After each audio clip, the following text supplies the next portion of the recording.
afternoon and welcome to the Sedro Woolley Rotary Club, the best Rotary Club in the universe. Hey, all right. We have an invitation. Becky, who's going to help us with it?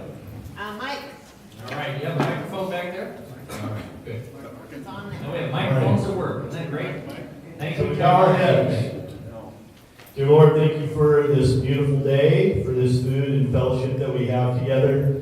And also bless the Washington State Cougars this weekend, playing Oregon. And also bless the Huskies because they are cheering for the Cougars this weekend. In your name we pray. Amen. Better than average. All right. How about a flag salute?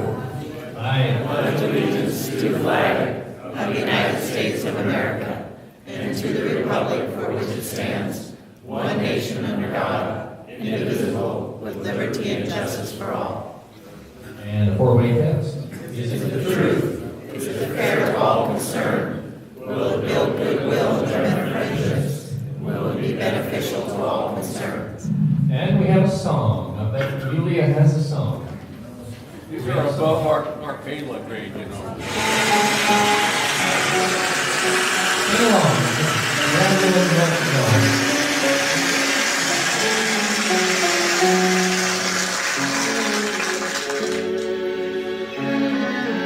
Once upon a time there was a tavern where we used to raise a glass or two. Remember how we laughed away the hours. Think of all the great things we would do. Those were the days, my friend, we thought they'd never end. We'd sing and dance forever and a day.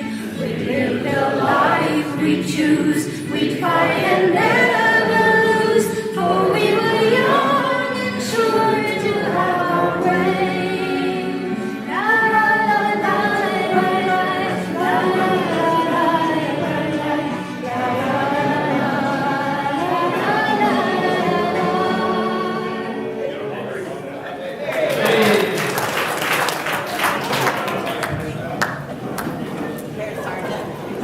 Thank you. That worked out really well. How about introductions? So what happened? There we go. How about introductions? Are there any visiting Rotarians? Senator Wagner.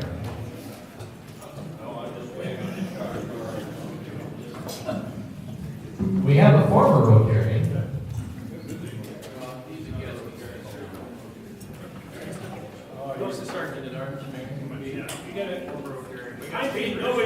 Nobody introduced me like you, All right. so no respect, but past president, I'm glad to be here to visit with you guys. Welcome, Pete Brucey.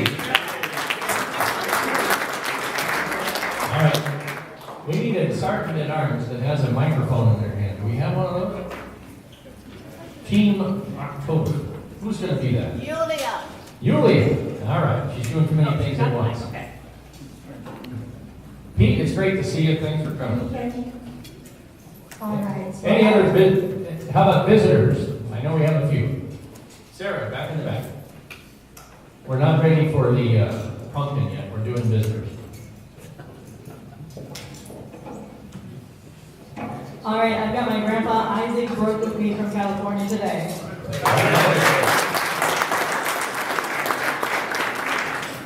I know there's at least one more in here, and he's a Rotarian. At least he was a Rotarian. Is Marty Leary here anywhere? I am. I just want to make sure that our guest here doesn't screw this up, so I came to check it out. I used to be Burlington Rotary. I'm also Jim Laird's dad. I was here, but I was looking out over the top. So Marty and I went to Guatemala together years ago, and we built a school, right? That was the trip that we did the school. That was great. Any other visitors? We got some club business. We're going to try to keep moving along here. Mark Nelson, you have an announcement about board members. Yeah, so if you need a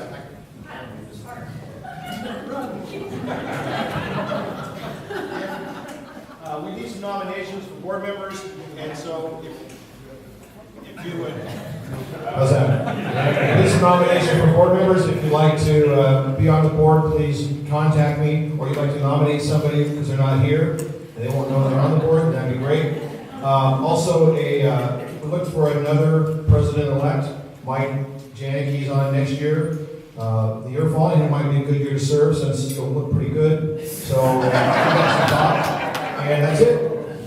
All right, thank you. Sorry, Mike, I had to get him. Right over my head. You know, these things are called microphones, and you only have to use them if you want people to hear you, that's all. All right. How about, let's have a big round of applause for Catherine Arcader, who's done a great job this year.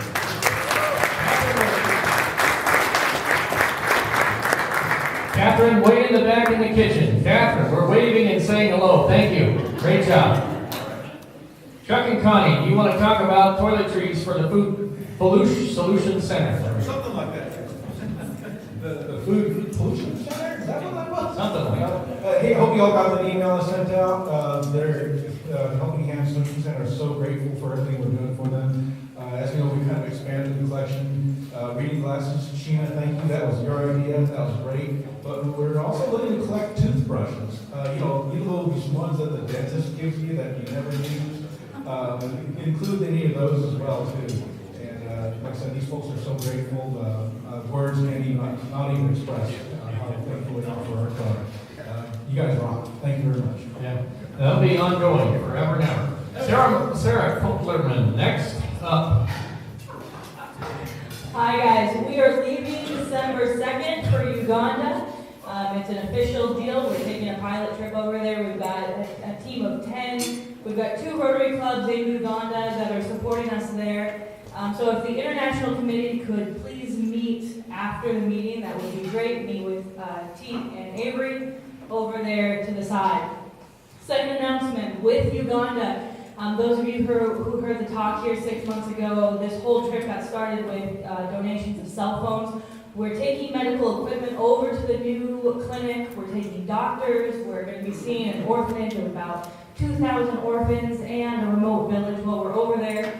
We're taking medical equipment and we're taking more cell phones so that they can sell it to buy the medical equipment that is too big for us to take, like beds and other tables and things like that. So we've got a building, it is absolutely sparse inside, and the Rotary clubs are just about taxed out with what they've been able to do with building this building in a remote village over in Maluku. So we're going, if you have old cell phones that are collecting dust on your shelves at home, rip the SIM cards out, factory restore them. If you're not going to use them, please donate them to the gray box that's supposed to be over Right there. on this table, Sarah, right That there. one, that gray box right there, and we will take them over to Uganda where they can be sold for 5 to 10 times their worth here. And they'll be used by the Rotary clubs and the Rotaractors there for education and for health purposes. So if you have old cell phones that you'd be willing to donate, we will take them over there. We're taking around 1,000 pounds of gear over with us on December 2nd. So those 2 things are happening. International Committee to the side after the meeting, and cell phones, please.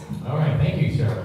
Sarah, I have talked about this with other Rotary clubs, and the Mount Vernon Club, under Melissa Eaton, volunteered to collect cell phones as well. And so I think what we need to do is we need to put our heads together and get a gray box for their Rotary club, and go to their Rotary club, make an announcement, and leave the box, and then right before you go back to Uganda, collect the cell phones collected, okay? So work with me on that effort. Becky LD has an announcement.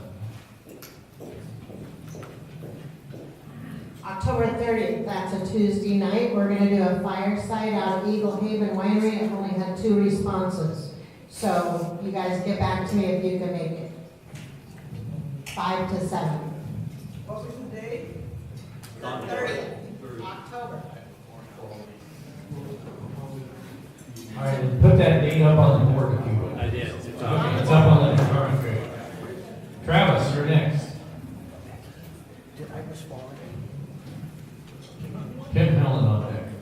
So I'm chair of the membership and retention committee. Over the last couple of years, we've had a lot of new members come in, and it's really important that we take care of existing members and new members. And so we've been meeting, talking about that. We have a good committee. We had our first meeting and came up with some ideas.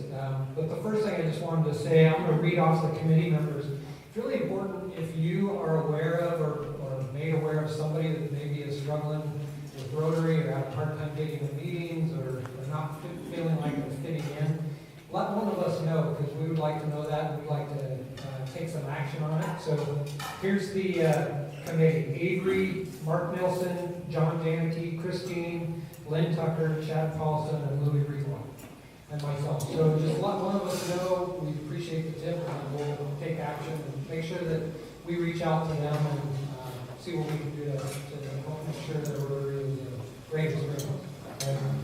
The other thing we talked about is every new member that comes in has a sponsor, a mentor. And I think all of us know that, but those of us that are mentors don't necessarily know what that means. So one of the ideas we came up with is coming up with kind of a mentor handbook. And so I want to read just a couple ideas that came out at the meeting, but what I'd like to ask is if you guys have ideas for how a Rotary mentor should help a mentee, that would be great. Let me know. Here's a couple ideas. Let's see, where did they go? There we go. Make sure that you have a pre-auction sit-down with the new member in the first year before the auction. Make sure they're comfortable, they know what their duties are, their responsibilities are. Maybe even consider that first year partnering with them on an auction building. Okay? That was one idea. Coordinate with monthly teams to schedule a new member talk within 3 months of bringing in a new member. So it's the mentor's job to talk to the chairs of the teams for the next 3 months and make sure you get that new member into the rotation. Okay, so just ideas like that. So if you have any ideas, please let myself or one of those committee members know, and we'll get some stuff pulled together and shoot it out to them. Thanks, Travis. Great work. Kim Howland.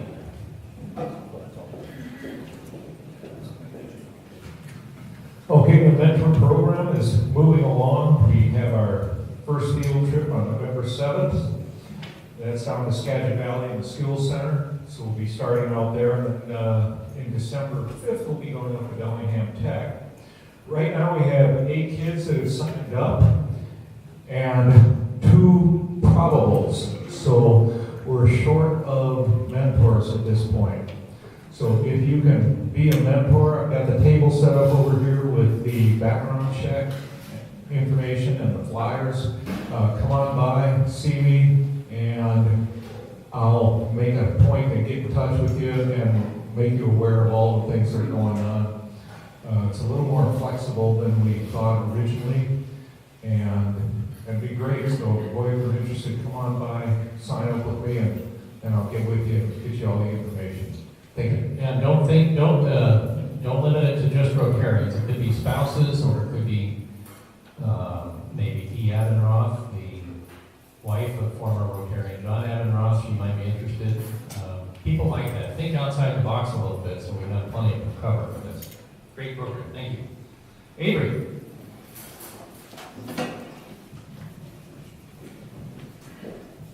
Trying to do my part to help Mike as he moves towards running the Rotary Club. But we're going to have a work party November 17th. It's going to be on my property out in Clear Lake. First agenda would be anybody that has anything that with a motor in it, bring it, especially ATVs or something like that. There'll be a lot of ATV riding. We're going to have a lot of food in the arena. And then after we get done doing those 2 things, we'll try and get a little bit of work done. So I've got some big bonfires. This will be kind of like a fireside. I probably have at least 10 piles of brush that we need to burn. Mike told me that he knew how to burn a pile. So, and I know Steve Massey knows how to burn a pile, so I mean, we might have to bring some blowers or something to get them going fast. But I'll have a burn permit. We're going to punch a few holes in the ground, set a few posts, and cut a little bit of wood, but mostly just have a lot of fun. So it should be a good work party November 17th. So Avery, you've got Lynn Tucker, we're going to see a fire chief on retainer there. Yes. you do have a little history of burning things down, so. All right, I just want to make three more real quick ones. The Kerala X-ray project that we funded is officially closed. It deemed successful and it's up and running and all is well and Rotary International is happy. So that's great. Tonight we have a Visioning 2, 50 and under at the Iron Mountain Bar and Grill to finish off the review of the visioning notes and ideas that are generated out of that process. Even if you're over 50 and if you missed the first one, you can come to this one too if you really want to. We'll make you feel young. All right. And finally, the YMCA is offering tours for Rotarians November 3rd and December 8th. Those are both Saturdays. And think about that. And next week, we'll pass around maybe this week if I have a clipboard. I'll send a clipboard around for sign-up sheets. They would like to, I told them we'll have about 20 people for each day as a guess of how many people would attend. But I'll send around a sheet, and if you could just sign up for that on whatever day, that way the people planning the tours will know how many to plan for. All right? With that, do we have a raffle? One more little quick announcement. Saturday, we're going to work party down in the park. We're going to get the roof sheeted on the bathrooms down there, so if anybody wants to come down and join in on the fun, come on down. Probably start around 10:30, 11 o'clock in the morning. This Saturday. Should be no more than 3-4 hours.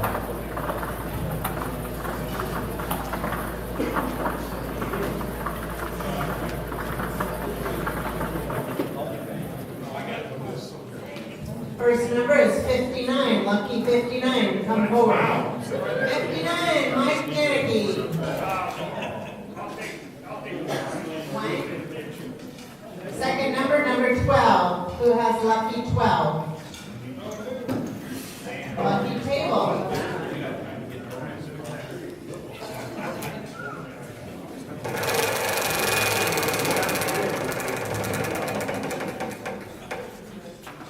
Shelly Shack, $25. All right. We don't have a key to the box, so remember. Last number is number 4. Who's lucky 4? Number 4.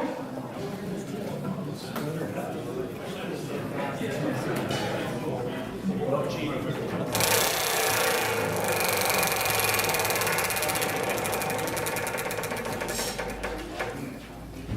Beer. It's in the closet.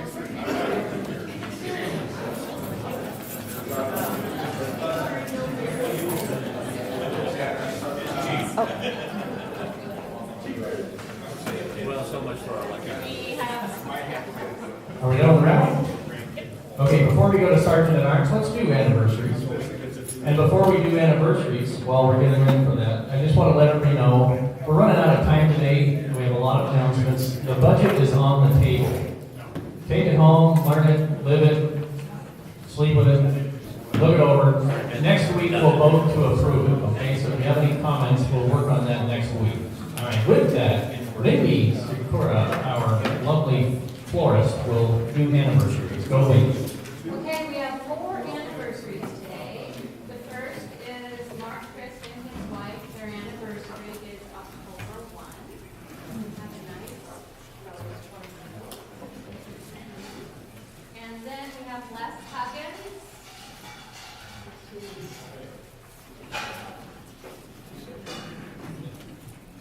That anniversary is October 20th. 56. And then today on, again, October 1st. We have Dean here today. I'll take it to his wife. Okay. That would be good. 36. And then Louis' anniversary was on October 3rd. Okay? I'll drop it off for him. Oh, thank you. All right. All right, thank you. We'll dispense with the Sparking Day speeches because we're on timeline. And we have another thing to do. We got a new member. Chris Johnston. Help us with a new member. induction.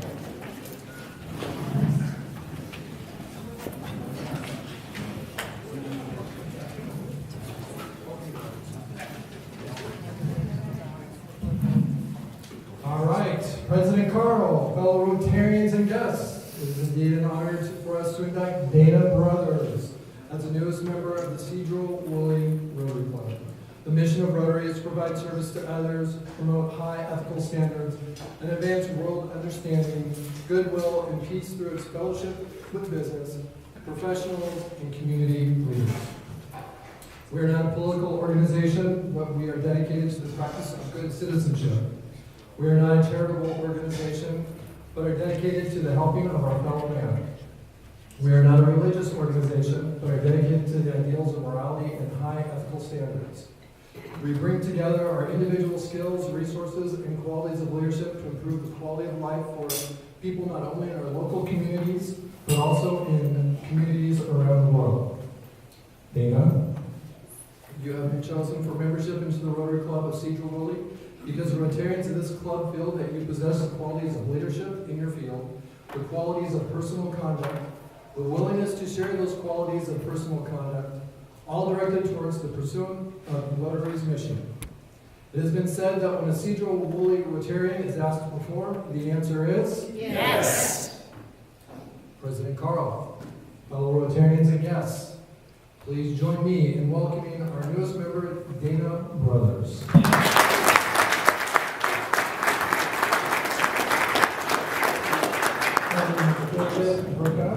As Dana's mentor, you got some advice for some travels. Will you tell Dana what she's wanting? I will. First of all, welcome Dana. It's going to be a you're going to be a great asset. What I've got is your name badge, or your name badge right here with the red new member ribbon, which is pretty cool. A little sticker, a really cool pin that you can wear, certificate of membership, and the most important things, your prorated membership dues. I'm paying now. You're paying. So, welcome to the club, Dana. It's great having you here.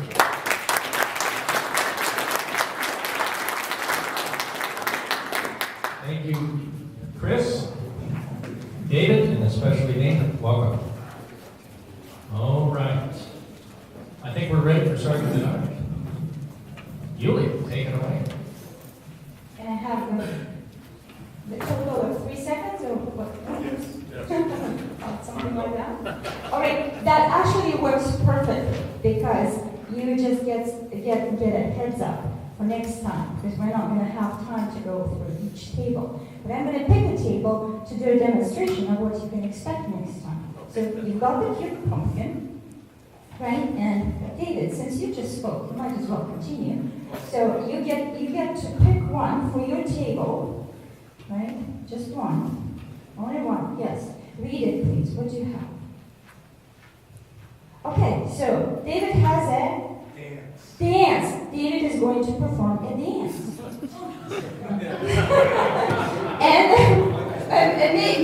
No, but you can ask any members at your table to help you with the dance. Okay? So, if David performs a dance, then the whole table pays just $1. Or David or any member of the table performs a dance, it's just $1. If they can't perform a dance, not a single person at the table, just a little dance move, then they pay $2.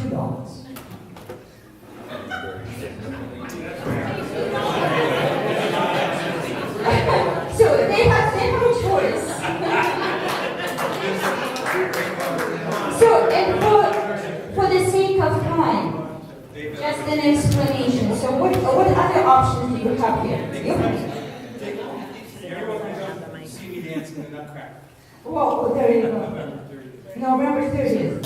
So David is going to fulfill his obligation then. Yeah. So then the next lead you have is a song, or you might pull out a joke, and it doesn't say it there, but it's implied. It's a clean joke. And then you have an inspiration choice, which is an inspirational quote or an inspirational, very short story, keeping time in mind, or just something that you want to share that would inspire us all. So those are your options, right? So, and we've got the $10, and that's it. And everyone else, please, just $1 on your table, each of you, and read them.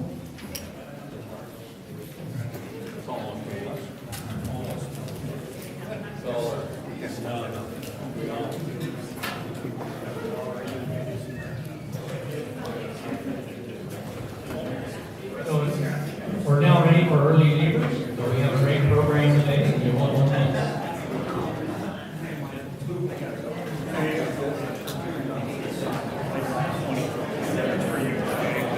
So to introduce our program today, I'll introduce Becky Elding. Becky, take it away. President Carl and fellow Rotarians, I have the honor to introduce our program today. Michael Appleby is from Chicago, titled in Everett, and he's got a fantastic program. So, Michael, welcome.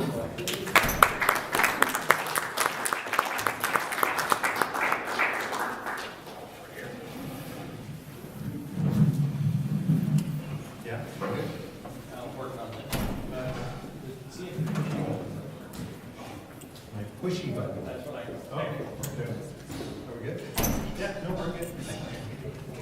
Guys, thanks for having me. Appreciate the opportunity to be up here today. And I didn't really come that far. I'm a Stanford guy, so I'm a North End guy. And before I say any more, Washington State Cougars, how many we got out here? Huskies, how many Huskies? No, I don't think I'll tell that joke. Okay. We'll move on from there. But I did park next to somebody with a Cougar license plate, so I know I'm gonna have a debt by the time I get out of here, I'm sure. So that'll be, side of the fence, I'm on. So we're gonna talk a little bit about what's going on in real estate and how things have matured, I'll call it that.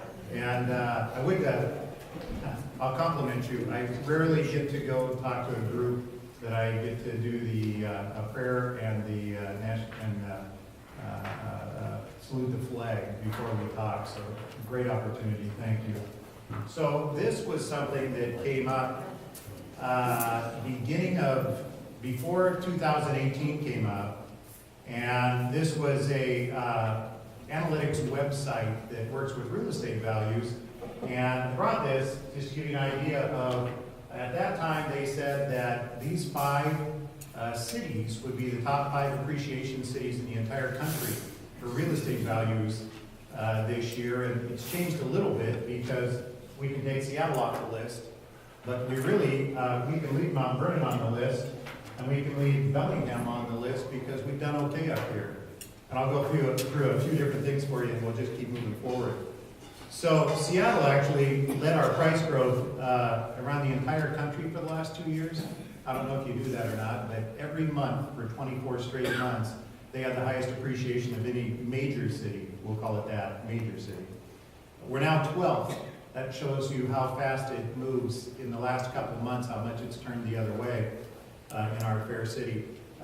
So we're 12th, and Washington State fell to number 2. So Washington was running at a pretty good clip. We were number 1 in the country for quite a few months as well. And now Nevada has jumped back up into number 1. Seattle's had the steepest home sales decline of all major cities. They fell 18.5% from the same time last year as September of this year. And we're now running about a 7% clip on our appreciation over last year. Seattle was still actually the second fastest home sale market in the country, averaging about 12 days on market. Does that make sense? So I listed it 12 days later, it goes off market. Now that is the yearly average. If I was to go down there today, it'd probably be about 25 days, which is still an awfully good market, guys. And the national average is about 37 days right now, which is somewhat amazing as well. And actually, I'll just share as far as major cities go, and this one was hard for me to believe, but Tacoma actually went up in price. So while Seattle was going the other way, Tacoma actually jumped forward and actually went up a few $1,000s. And I think part of the discussion there is no different than when we talked about our market up here. That discussion has to do with price.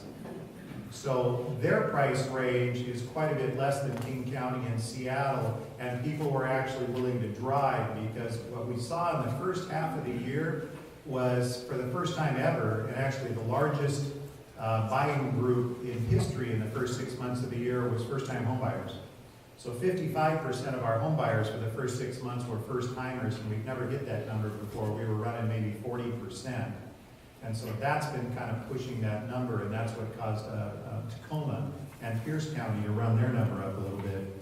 In the United States, our home sold is down about 2.5%. A year-over-year price increase is about 4.5%, and it was running about 6.4%. Nearly 30% of all of our listings saw a price adjustment in the last month. Down, not up, down. So let me make sure I know how to do this correctly. There we go. A lot of numbers, guys, but I'm going to hit a few of these slides because we have to be done by 3. Is it? We'll give a sales guy a mic. Never do that. So let me run through a couple of things here, and I'll try to work this laser correctly. What I wanted to show was we have gone the opposite way of literally the rest of the Puget Sound area in our marketplace here. You can see on closed sales in Skagit County, comparing to 2017 and 18, you can see that we've gone actually up from June up to 365 in about that 4-month period. Still following me on those numbers? Good. And at the same time, our pending sales have actually gone down a little bit.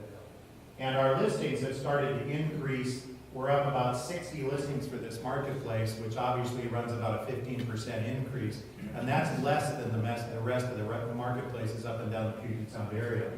If I were to pick Snohomish County, because as people push this way, we've been the veteran community for King County for years and years. And King County runs about 2.3 million people. That's the residences they have. That's the number of citizens they can find that will say they live there. And then actually Snohomish County has somewhere between 750 or so. So we're a medium-sized county in Snohomish, obviously a large county in King County. The oddest thing about King County is being a large marketplace like that, they're running about 4,600 listings in their entire marketplace. And as you can see, Snohomish County, which has less than a third of the population, runs almost half the number of listings they have. So King County has always been an undersupplied market when it comes to actual housing. But when I look at Snohomish County's listings, how they've jumped up, we're up almost 40% in the listings in the last 4 months that are still on market. And our pending sales have dropped probably about 30%, just based on going back to kind of the way it used to be. And you can see during that same time period, from June into the pendings for September, which will be closed transactions for October, we've actually fallen somewhere around $46,000 in value just in Snohomish County.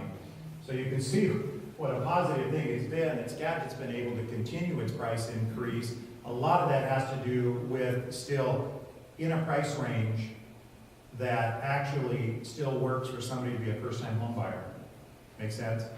And that's really what it's been. If you go to most marketplaces that are in the core, let's say if I am Pierce or Snohomish or I'm King, and I'm in a product that's less than $450, if you can find it, that product is still burning through and hasn't lost its price range. But as we get above $500,000 and $600,000 in those marketplaces, that's where we've seen the biggest decreases. And we're watching marketplaces in Kirkland and Bellevue where just a $100,000 price decrease is nothing, because that's only getting people interested. And if I were to look at new construction right now through some of those marketplaces, it'd be kind of the same thing. I'm either going to wait until January and hold my price where it's at right now, or if I want to sell over these next couple months and I'm in a new construction market, I'm probably going to drop $50,000.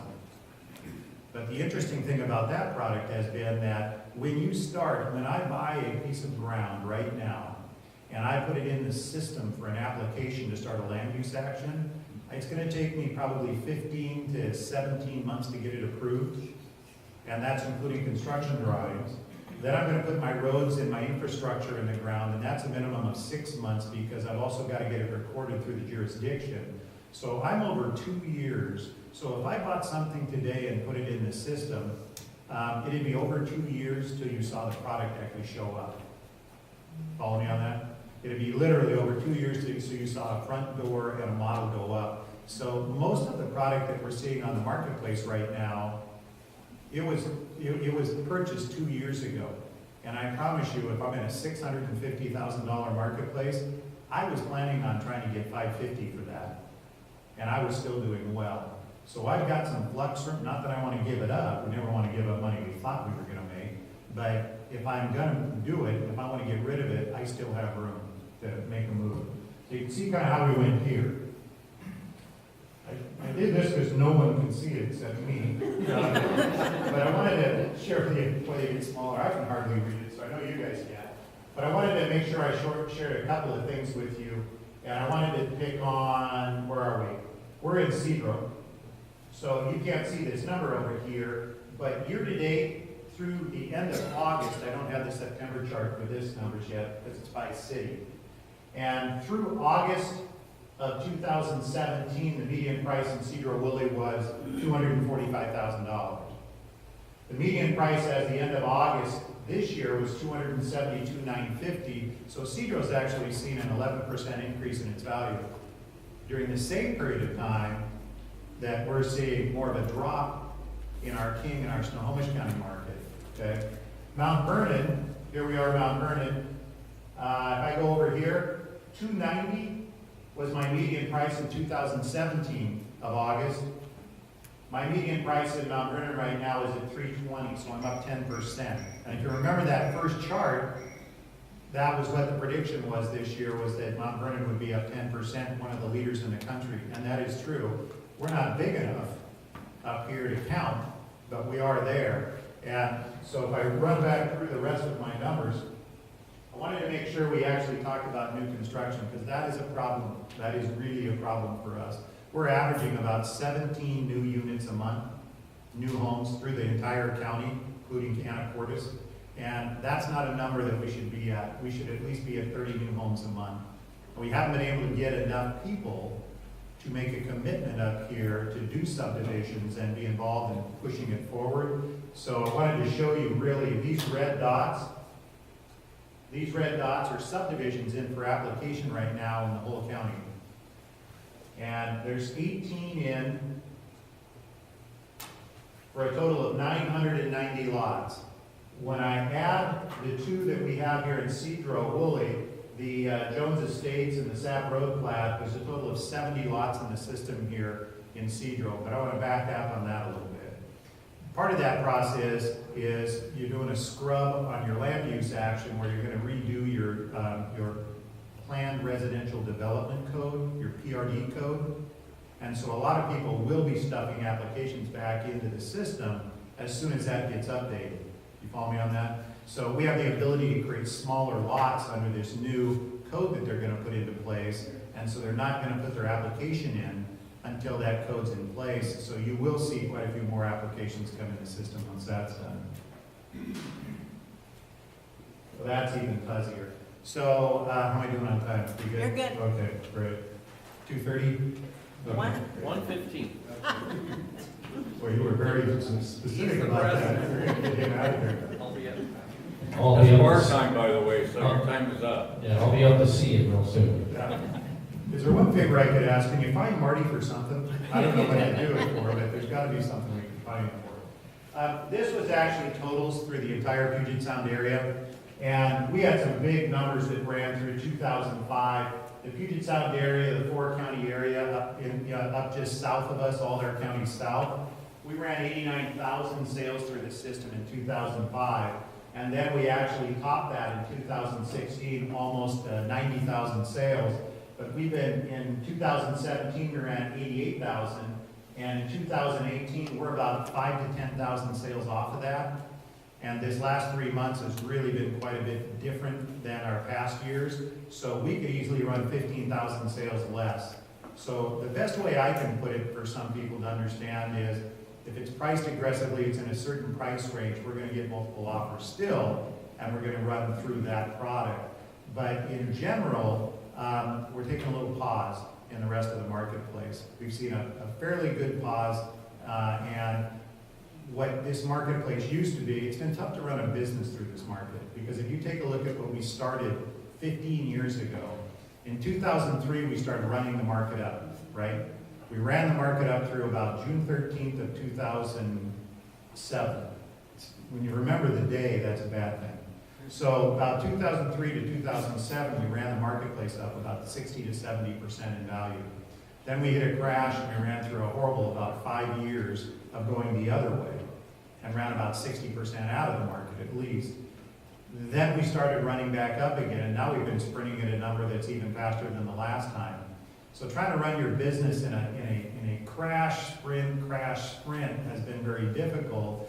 Before that marketplace came around, what we were doing was, I'd say if I was a new construction home builder, I've been a real estate investor for 30 years, and I've started title companies, managed, it's been around real estate in my entire career in the area. And what used to happen was you got 75% of your sales from January 15th till about June 1st. And then you got about 25% of your sales a little bit around the fall. We couldn't find any brokers over the summer. They'd taken their summer off. And then winter, we got a few sales just before Christmas or before the holidays.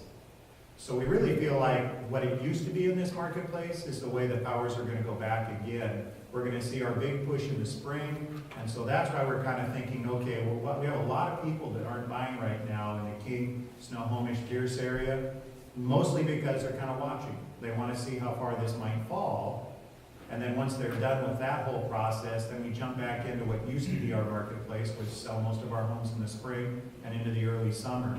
And we're kind of thinking that's our next step. We're going to go back to what we would call normal for real estate. Put this up here just to give you an idea of what goes on. Real estate doesn't necessarily take a hit during a recession. This was our 9/11 period right here where real estate values continued to sell even more back then. And obviously we had a little blip in the market there and the mortgage meltdown went the other way. But that was a real estate related recession. Other recessions happen for other reasons. I wanted to give you a little bit about what's maybe going on around as we head south and into the other areas that we're working in. This is downtown Everett. And what Everett decided to do was, we all have something we call growth management. It's put into place back in the 90s, and it basically said you're going to grow inside the circles that we're going to put around your metropolitan areas. You're not going to sprawl out into everywhere. So on this side of the street, I could have an apartment building, and on the other side of the street, I'm basically going to have 5-acre tracts. And Sedro has that same thing as every other city. We have our density aligned in them inside of an area, and everything on the outside of that is at least 5-acre tracts. And that's the way the whole state is set up. So Everett can't meet its requirements for the next 20 years. And the next time that Sedro gets to review their comp plan for this area for future use is in 2023. We get them about every 7 years. So inside of those 7 years, you're not doing a lot of rezones. They have to match the comp plan. You're living with what you live with until they prove how much population moved into the area. So downtown Everett has decided that they've got a square mile that they're going to put into 12 to 25 stories. So now the tallest building in town will no longer be the jail, coming up here in a couple of years, hopefully. So right now our tallest building's about 8 stories. So, but you have the future availability to put 12 to 25 stories there. We're going to still wait for the first guy. It's going to look like when they built the Columbia Tower, this big thumb right in the middle of town. This will be the waterfront. We're already working on this product right here. So we have another hotel going in down on the waterfront in Everett. So yeah, we are going to eventually figure that out down there so you can be there after dark. And that's the First Indigo Hotel.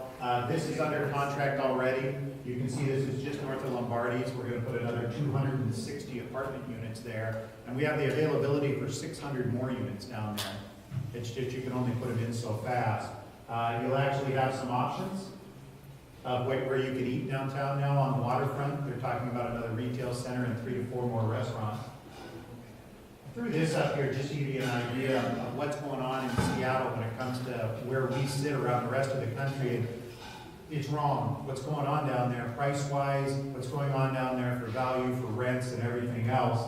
A 700 square foot apartment in a studio in Seattle is $1,906 a month.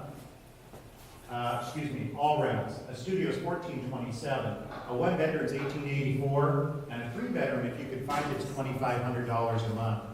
We have the same rental base as literally as Boston. That's where our market runs for our average rents in the Seattle area. We're about $100 less than Washington, D.C., and about $150 less than New York City. So you know we're kind of a little out of skew when we're getting close to their numbers as well.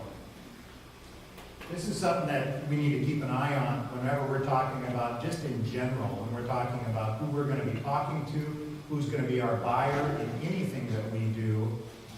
This group, this was from 2016. I don't have an updated chart.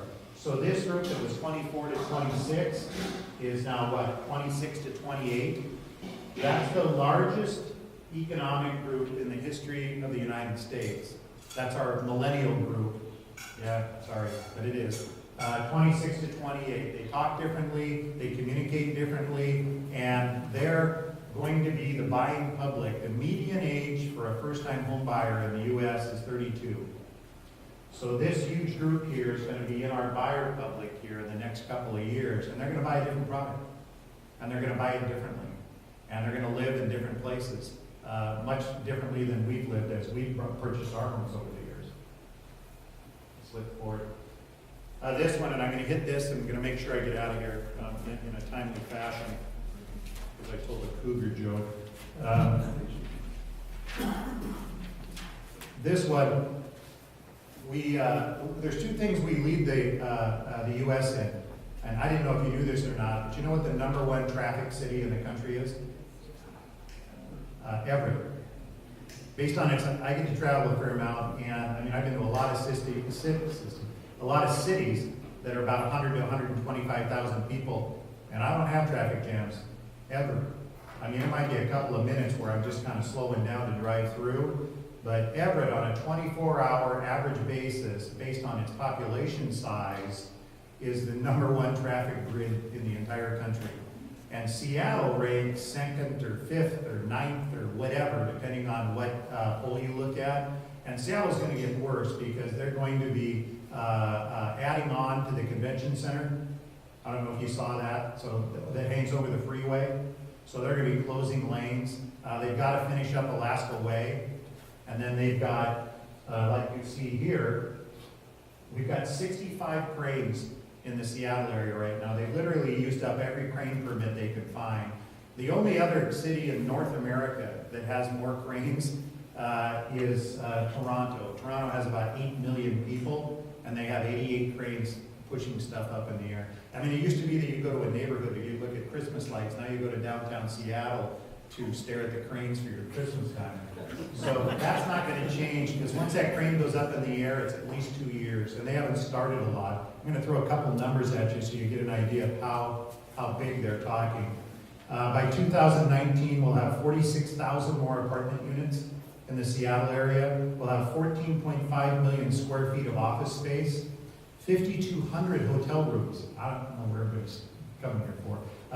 We built more units in the last 5 years in the Seattle area than we built in the prior 50 years.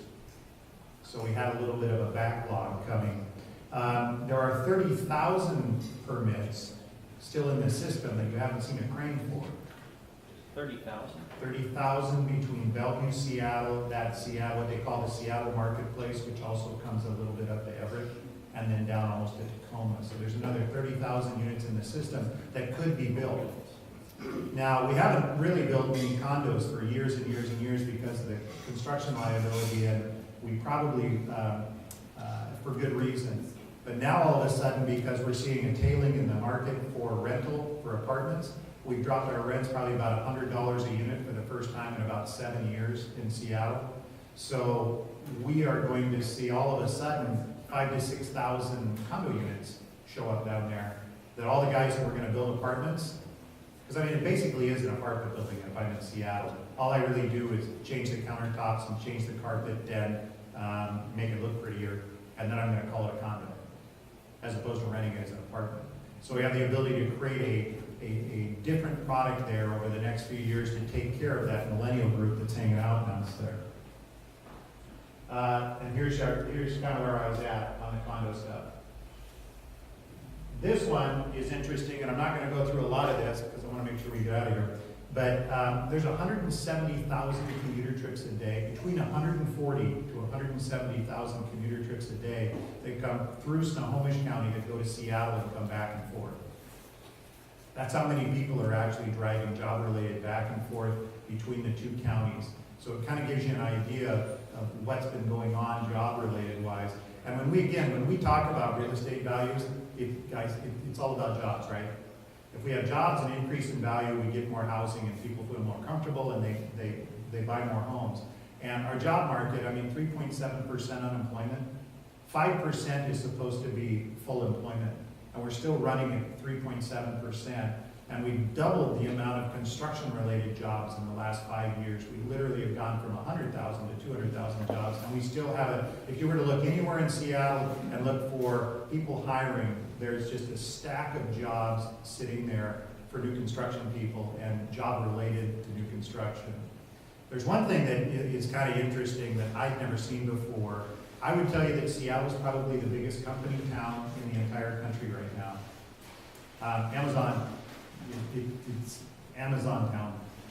Although we have an enormous amount of other employers, if you take and it's about 50,000 employees in that marketplace. If you take the amount of space that Amazon either owns or leases just in the downtown Seattle core, you'd have to take the number 2 through 43 tenants in downtown Seattle, add them all up, and they add up to what Amazon leases. They lease about 13.5 million square feet in Seattle. And tell me that's not a gorilla that you wanted to penalize for new employees. We can speak frankly, right? The dumbest thing you've ever heard of in your life. How would you like to bring employees up to Sedro, and Sedro said, everybody you bring up here, you gotta give me another $200 for. I just think that was so counterproductive. Now, they were gonna make a decision to build in another city. The number one real estate boom in the entire country is going to be what? Wherever they put their second headquarters. Because they're planning on 50,000 employees in that second headquarters, and you can see kind of the reflection of what happened in Seattle based on the number of jobs and the type of jobs and the kind of money that they were paying. So they say that their 50,000 jobs will create 150,000 other jobs. So that's how many jobs they plan on creating in whatever city they pick. So no one is behind that green curtain. We don't know where that pick is going to be. We tried to make a run at them. In Everett, yeah, it was. We didn't get a response actually. They didn't even bother to reply. But we were thinking if we got on somebody's list, we could get one of the distribution centers, right? Because they're also going to start flying, correct? They're going to have their own airline. They're going to run their own stuff. And then I think actually we were in touch with Mount Vernon as well, because Arlington's airport is actually not as big as Mount Vernon's. And so if we could get one of their distribution centers up here in the north end, those are great jobs, guys. Those are really well-paying jobs for a really good company with a lot of benefits. So we were hoping that at least that part of their business would land in our marketplace, or Mount Vernon, or Arlington, based on the kind of jobs and the kind of incomes and the kind of housing costs we have. So I think what we're kind of saying here, as long as the job market continues the way it's going, and at this point we don't see a tail to it, there's a lot of people kind of going, oh man, the group of us that made it through 08 to 012, we should have a survivor pin. Because if you were in real estate, you took some unbelievable hits. We had 225 speculative home builders. In other words, I was building for sale. Just in Snohomish County in 07, and by 09 we had 19. And 10 of those were being supported by the bank, and they were allowing them to build their product that they had foreclosed on and finish it to get it to the marketplace just so they could get rid of the product. So we lost over 90% of our home builders. Now when I talk about Skagit County having trouble supplying the marketplace with new construction, absolutely guys. We have a couple of locals. We have done our best. We service, provide, consult, whatever you want to call it, about 85% of the home builders here in the Puget Sound area. And in '07, we had about 4 national home builders, traded on the stock market, the D.R. Hortons, the Lennars, people like that. Now we have 12. And we actually have 2 up here poking around in Mount Vernon again. Back in the day, we had Quadrant and D.R. Horton for a while. Now we've got 2 new ones that are coming up this way.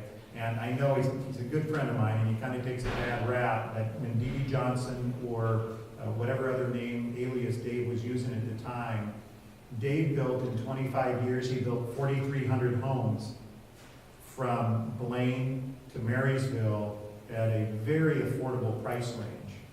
And he was Burton Homes, I think, up here at one time, and another company. We lost that production. The guy that was building, the first-time home buyer, low-end, 2 4x4 posts at the front door, 1 step, that product that we could put the young families in, we stopped building it. Now we have 1 new one that came into town that's a national, and they build that exact same product, and they've got 1 plat they're working on in Mount Vernon, and we hope it's successful. We think it will be, just because we need that kind of product, correct? Not everybody can be a move-up buyer, and we all have, well, most of us have children, right? And we don't want them to always have to live, well, maybe we do if we got grandkids, get about 2 hours away. And then we kind of keep them at a distance, but in general, we'd like our kids to be able to live here too. And we'd like them to be in the community, and they'd like them to afford to not have to live in our basement. So that would be a great touch, and if we can continue to get that product built in this area, which is part of our land use problem, but again, also a pricing problem. But thankfully, we have what I would call a healthy market up here. I would not call it completely healthy as we go further south, but it's been really crazy. We worked on some houses in the spring this year. I had one house I worked on in Kirkland that had 59 offers on one house, and the sellers were getting pretty rough. All offers, 7 days, no inspection, no subject to financing, no subject to anything. You both signed the thing, give me your earnest money that day, and you close in 30 days. So then what happened is the Chinese market showed up, all the investor group, which made it even worse for us, which that market has dwindled down to just about nothing. The Chinese investor or the Chinese home buyer, you can believe this, over 50% of all the new construction infill in King County was purchased by a Chinese investor. Knocked people completely out of the market. No different than what was going on in Canada, with Vancouver changing their rules, charging a 15% surcharge for any new buyer in the Vancouver area that was a foreigner. So if I bought $1 million house in Vancouver, I had to pay $1,150,000, and the government got $150,000 if I was a foreigner. I don't know if we do that or not. But what happened was they found out as they looked around town, they felt that there were 20,000 vacant homes in the Vancouver area that no one could live in because they were just buying them for investment because their marketplace was increasing 30% a year. Of course, I'm just going to buy something and sit on it, and then I'll make $300,000 on it the following year, right? So same idea. There is one other thing that we're kind of wrestling with right now, because when you get into the country of Seattle, and I do mean the country of Seattle, we've tried politically to do a lot of things there, haven't been successful. Rent control. And now I'm starting to see rent control as far north as they're putting it through the council system as rent control in Edmonds. So we're starting to take a look at another culture kind of being involved in our culture. But guys, thanks for the opportunity of sharing a few thoughts with you, and find Marty somehow. And then thanks for your time. Oh, we have time for thank you, Mike. We have time for about a minute of questions. Any questions real quick? Mark. You didn't mention interest rates. What's the cap on that before it starts affecting the real estate market? It already has. It already has. You know, usually they say if the interest rates move 1%, you lose 10% of your buyers in your marketplace. There's a lot of truth in that as you go further south. And I don't know that that's an exact number, I'm just saying that. But they've talked about raising the interest rates as many as 3 more times. It's supposed to come at us again in December with another move. And see, that's one place that's not political.